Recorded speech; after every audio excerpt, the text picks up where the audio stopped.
Assalamualaikum warahmatullahi wabarakatuh. Kami dari kelompok 8 yang terdiri dari Adila Salsabila, Amelinda Putri Larasati, Ananta Kotrunada, Anissa Salsabila, dan Mala Azhara akan menjelaskan mengenai pengaruh pendapatan terhadap status gizi.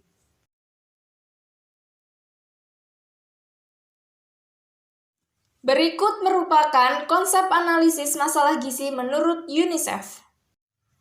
UNICEF mengembangkan konsep bahwa masalah kurang gizi disebabkan oleh penyebab langsung, pokok masalah tingkat rumah tangga, dan akar masalah. Kurang gizi secara langsung disebabkan oleh kurangnya konsumsi makanan dan adanya penyakit infeksi. Berikut merupakan bagian dari konsep analisis masalah gizi menurut UNICEF. Pendapatan, menurut Mulyanto Sumardi dan Hans-Dieter Evers, pendapatan adalah seluruh penerimaan baik berupa uang maupun barang, baik dari pihak lain maupun dari hasil sendiri, dengan dinilai sejumlah uang atas harga yang berlaku pada saat itu.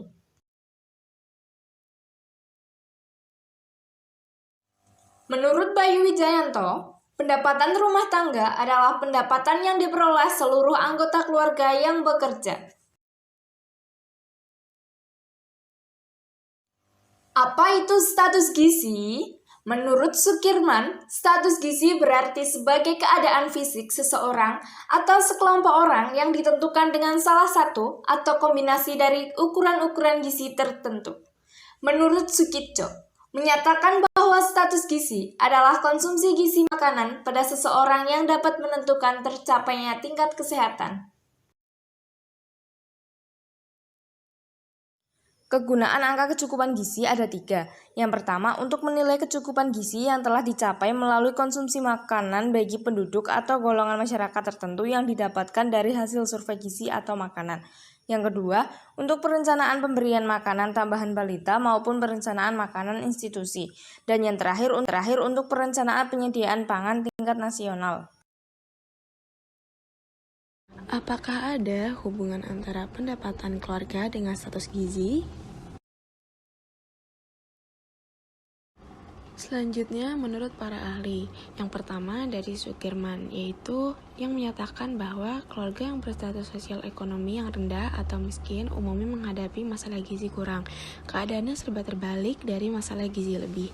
Yang kedua dari Sujiningsih, yaitu pendapatan keluarga yang baik dapat menunjang tumbuh kembang anak, karena orang tua menyediakan semua kebutuhan anak-anaknya. Yang pertama, jika pendapatan rendah. Rendahnya pendapatan merupakan tantangan lain yang menyebabkan orang tidak mampu membeli pangan dalam jumlah yang diperlukan, sehingga tinggi rendahnya pendapatan sangat mempengaruhi daya beli keluarga terhadap bahan pangan yang akhirnya berpengaruh terhadap status gizi seseorang, terutama anak balita, karena pada masa itu diperlukannya banyak zat gizi untuk pertumbuhan dan perkembangannya. Yang kedua, jika pendapatan tinggi. Pendapatan yang tinggi belum tentu akan diikuti tingginya status gizi balita. Sebaliknya, dengan pendapatan yang rendah pun belum tentu status gizi balitanya kurang baik. Ditolaknya hipotesis tersebut disebabkan banyak faktor. Salah satu faktor yaitu terkait dengan besar kecilnya pengeluaran keluarga untuk makan. Kesimpulannya, yang berpengaruh terhadap status gizi adalah pengeluaran untuk makan yang tinggi akan diikuti kenaikan nilai AKE atau angka kecukupan energi dan status gizi. Hal ini sejalan dengan pendapat Sajokjo yang menyatakan bahwa keluarga-keluarga yang sebenarnya mempunyai penghasilan cukup, akan tetapi sebagian anaknya gizi kurang, karena cara mengatur belanja keluarga yang kurang baik. Misalnya, untuk pangan disediakan belanja terlalu sedikit, lebih banyak diperuntukkan bagi pembelian barang-barang lain.